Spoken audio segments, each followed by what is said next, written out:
This phone is pulling off a really hard equation in its build. Strong specs in materials, display, and processor, and cameras that on paper are just like flagship phones, but at a lower price for sure, the Xiaomi 15T Pro. This phone has had a lot of talk around it. Some people say the camera is bad, others say the phone overheats, others say the battery is a disaster, and then there are people who think the phone is very powerful with almost no flaws, and its only flaw is that it's from Xiaomi. So in today's video, let's break the phone down and find out its pros and cons, and at the same time, we'll see a comparison between it and the Honor 400 Pro. Consider this video 2-in-1, a review, a comparison, and also an important tip at the end of the video. So like you're used to, hit that nice like, and let's start the video.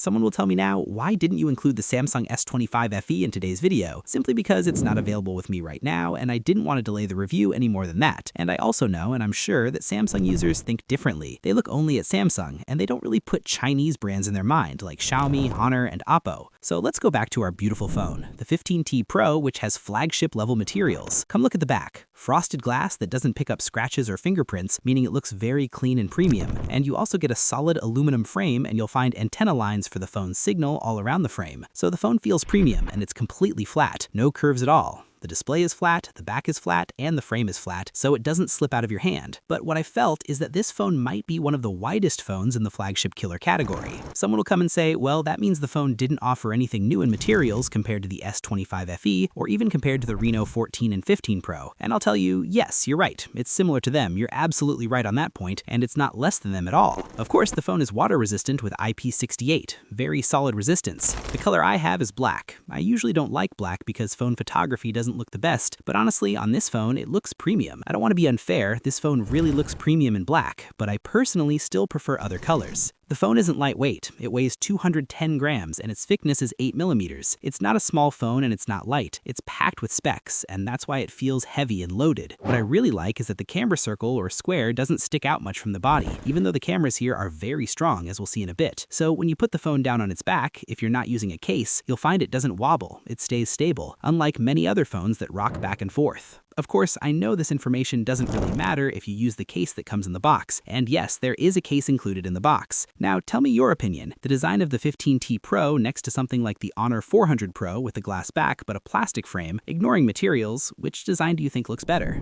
Let's move to the display. It's a large 6.83-inch AMOLED display with 1.5K resolution and a refresh rate that goes up to 144 Hz. The display here supports all the technologies you need, like HDR10+, Dolby Vision, excellent PWM dimming at 3840 Hz, and the display here is completely flat, like I said, with no curves at all. The bezels are very thin. To keep it short, this display is basically the same panel as the regular 15T, which already had a very good display. I'm not upset at all that it's the same display, with one small note. When you first buy the phone and take it out of the box, you'll feel the colors are a bit washed out, especially if you're used to very saturated colors. Just go into the display settings and switch the color mode to vivid or saturated, and you'll see the colors look much better. That's for me. You might personally prefer the default colors. Someone will say, no, they're not the same. The Pro has 144 Hz and the regular has 120 Hz. Then you're clearly not following me. I already told you that 144 Hz in the Android world right now is overkill. It only works in 3 or 4 useless apps, and most of the time you'll find the Pro model running at 120 Hz anyway. The display is excellent. I'm not complaining. And I'm not saying this is a flaw. I'm just telling you, don't chase the 144 Hz number. The display here is basically the same as the regular 15T, although I would have liked to see, since this is a more expensive flagship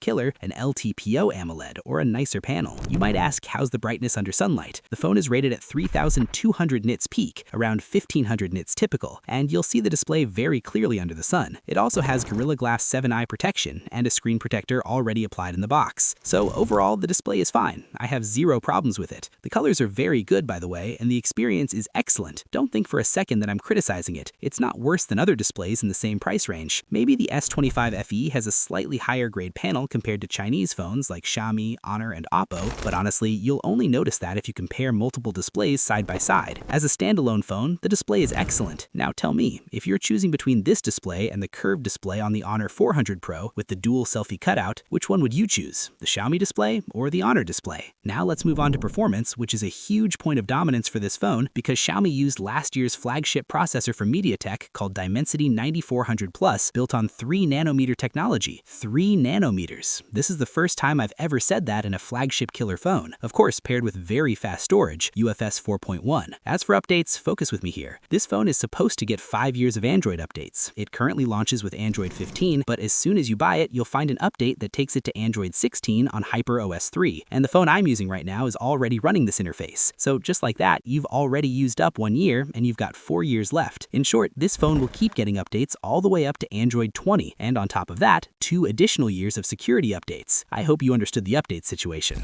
As for performance, guys, the performance here is honestly rocket fast. The phone performs extremely well. I know I said the same thing about the 15T regular, not the Pro, and I also said its performance was very good, because that's the truth. The T series from Xiaomi is completely different from the Redmi series. Don't compare them, seriously. Even Redmi Note Pro Plus Plus and all that, they don't compare at all, even if they have strong processors. With the T series, you feel like Xiaomi really fine-tunes the software. The phone feels well-tested and solid, and honestly, in my opinion, it's more stable and more consistent than the Poco category. You'll ask me, why do you say that? I'll tell you. After a period of use, you'll always find the T-series stable in performance. You'll find that updates don't mess the phone up. You'll find the phone lasts with you for years. Proof? Go into the comments right now and read. See how many people still have phones from the T-series that are working perfectly and still receiving updates with no issues. Write me a comment right now if you're watching me on a phone from the T-series. Okay, now that we agree that the 15T Pro's performance is very strong and excellent, let's compare it to the Honor 400 Pro, which comes with the Snapdragon 8 Gen 3. In benchmark numbers, you'll find that the Dimensity 9400 Plus in the Xiaomi absolutely crushes the Snapdragon 8 Gen 3 in the Honor 400 Pro. You'll see this in all benchmark apps, but I don't want you to get fooled by benchmarks. Yes, Xiaomi's performance is stronger, and if you really push it hard, you'll see higher performance than the Honor, but in normal daily usage, I found that starting from the Snapdragon 8 Gen 3, and remember, the 8 Gen 3 is still a flagship processor from about 2 years ago, its performance is still very strong on the Honor, very solid, and very close to the Xiaomi. Maybe Xiaomi is slightly faster in some apps, but it doesn't completely destroy the Honor. I'm just explaining benchmark numbers. Xiaomi pulls ahead in heavier tasks, but in real-world usage, which is about 70 to 80% of our daily use, you'll find Xiaomi and Honor almost the same. But there's one point I was very cautious about, and I tested it a lot: heat. I honestly don't know who says this phone overheats. I'm surprised. This phone has a glass back, metal frame, and a flagship MediaTek processor, yet it doesn't overheat. Its heat levels are actually lower than the Honor 400 Pro, which has a plastic frame and already doesn't overheat much. Imagine that. The 15T Pro has a powerful processor, stable performance at high frequencies, and it doesn't throttle heavily. I was genuinely surprised by its cooling, and I really liked its performance. Its cooling might even be better than the regular 15T, maybe because of the 3nm processor instead of 4nm. That makes a difference in heat, and also battery performance, which we'll talk about in a bit. In short, the 15T Pro is the strongest flagship killer in terms of performance. After it comes the Honor 400 Pro, then the Samsung S25 FE, then the Reno 14 Pro, or the 15 Pro when we tested, God willing. And of course, PUBG runs on the 15T Pro at 120 frames, a rocket-level experience. This phone is way more powerful than that, so it's up to you. How are you going to use all this power? Now someone will say, what are you talking about? Why buy the Xiaomi 15T Pro? Why not buy the S24 Ultra, last year's flagship, or even the one before that? When the S26 Ultra comes out, it'll give me a better experience, Samsung and all that. And honestly, you're right. I myself am a Samsung user. You all know that, so I can't tell you no. But do you know the price difference? Don't compare it to the S24 Ultra. The difference is around $300. That's a huge gap. The comparison isn't fair. Of course, the S24 Ultra is better, more premium, and will last longer, and you'll be able to resell it for a better price. But it's more expensive than the 15T Pro. Now let's move on to the battery, which a lot of people said was a killer flaw. The battery here is 5,500 milliamp hours. People said it wouldn't hold up with this savage, powerful processor. So I said, all right, let's test it properly. I did a full charge cycle comparison between the Xiaomi 15T Pro and the Honor 400 Pro with a 6,000 milliamp hour battery and a Qualcomm processor, and I found that the performance is almost the same. Xiaomi with 5,500 battery and a 3nm processor, and Honor with 6,000 battery and a 4nm processor, both gave me almost the same result, around 8 hours of screen on time, easily lasting till the end of the day with medium usage. So honestly, I don't have a problem here, especially since the Honor 400 Pro was one of the best batteries in the flagship killer category. So the Xiaomi 15T Pro with 5,500 milliamp hour battery is not a disaster at all, and it's very close to the Honor. It might even be slightly better than the S25 FE in battery life. But don't think I'm fully satisfied. I really wish this phone had 6,000 or even 6,500 milliamp hours so it could easily last into the second day. A powerful flagship killer, amazing performance, no overheating, insane specs, a reasonable price, and a battery that lasts 2 days. But that didn't happen. Anyway, the charger included in the box is 90 watts. It's actually very good. It charges in under 40 minutes, around 35 minutes to full. The phone also supports wireless charging at 50 watts. There's a small note we need to pay attention to. The USB-C port here is version 2. That means data transfer speeds are a bit slower than USB-C 3.2, which you'll find on the S25 FE. It's basically the only flagship killer right now with that very fast port, like true flagship phones. Xiaomi and Honor both use USB-C version 2. Will it matter to you? For about 70% of people, probably not. But we're being precise, we're comparing, and we want to know exactly what's included in the phone. The fingerprint sensor here is under the display, and it's very fast. The phone has an extra mic for noise cancellation, but it's not on the top edge. It's located inside the camera module. You'll see a small hole there. That's the extra mic, designed to capture sound when you're shooting zoom video, so that's good placement. The important thing is, yes, there is an extra mic. Of course, it supports NFC and always-on display with very cool new designs, a bit inspired by the iPhone, I know, but that's fine. You can also leave it always on, not just briefly. The stereo speakers are loud and clear, although Samsung might still be slightly better in stereo sound, but overall, the sound here is not bad at all. And as for the proximity sensor, it works perfectly here. I tested it in calls and it was great. It didn't mess up at all. And cellular networks and Wi-Fi are excellent, seriously, on Xiaomi's T-series phones. And let's wrap up with the cameras, because there's a lot of talk about them. This phone has a strong camera setup in collaboration with Leica. The main lens is 50 megapixels with an f1.6 aperture with optical stabilization and a light fusion 900 sensor. The second lens for zoom is 50 megapixels with an f3.0 aperture with optical stabilization with a Samsung GN5 sensor. And this does true 5x optical zoom and digital zoom up to 100x. And the last lens is ultra-wide, 12 megapixels with an f2.2 aperture, and the selfie is 32 megapixels with an f2.2 aperture. This phone shoots portraits at 1x and 2x with the main lens and 5x with the zoom lens. And it shoots video at 8K 30 frames on the main rear camera or 4K at 120 frames, and that's excellent quality, meaning it competes with the S25 FE, the beast of video recording in this category. And we'll test all of that together.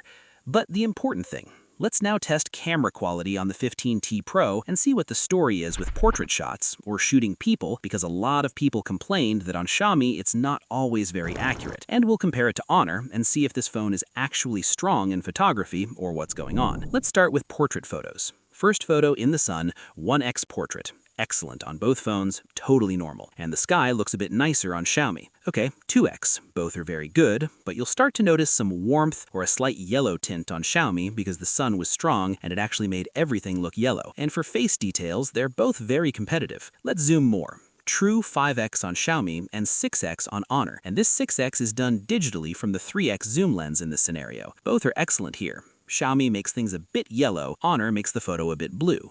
The truth is, the sun was making things yellow. Another scenario, also in the sun, 1x portrait, 2x portrait. And here, Xiaomi slightly wins on face processing over Honor. It shows even after we zoom in and check details. Now this is 5x portrait on Xiaomi versus 6x on Honor. Tell me, which one do you like more? In the shade now, 1x portrait, both are excellent, 2x portrait, also both are excellent, but here, because there's no sun yellowing the photo, you'll find blacks are more accurate on Xiaomi. And for heavily zoomed portraits, Xiaomi's ahead in details and separation by a clear difference over Honor. And this is a set of random shots, zoomed portrait 5x on Xiaomi versus 6x on Honor. And tell me who looks better to you in color processing, in details, in separation, Xiaomi or Honor. Indoor lighting now, this is a 2x portrait. I liked Xiaomi's handling in skin tone processing because it was closer to real life than Honor, which brightened the skin in a very fake way. And this is a 2x portrait in slightly lower light, same idea. Xiaomi captured the photo in a more realistic way in processing. Honor raised the brightness a bit. I don't know, which one do you like more in photo style? But for zoomed portrait, Xiaomi clearly wins over Honor by a solid margin. And this is our last photo, a portrait in slightly lower light, and the light source is farther away. Let's go to 2x portrait. And here, in details, I like Honor more than Xiaomi. But the zoomed portrait is still Xiaomi is way better in low light than Honor, where Honor's details look kind of drawn, not real. As for regular photos, buildings, landscapes, cars, sky, both phones are excellent. But sometimes you'll feel HDR is a bit stronger on Xiaomi than Honor, but not in every photo. By the way, both were on vivid mode, and I was shooting most of the time with boosted colors. And this sky photo with the sun in front of me, this is a tough test shot for dynamic range. Honor managed to color grade the photo a bit nicer than Xiaomi. Honor's photo feels edited and tuned, while Xiaomi's photo is closer to what your eyes were seeing. This is a macro photo. I really liked Xiaomi here. It's insane, guys.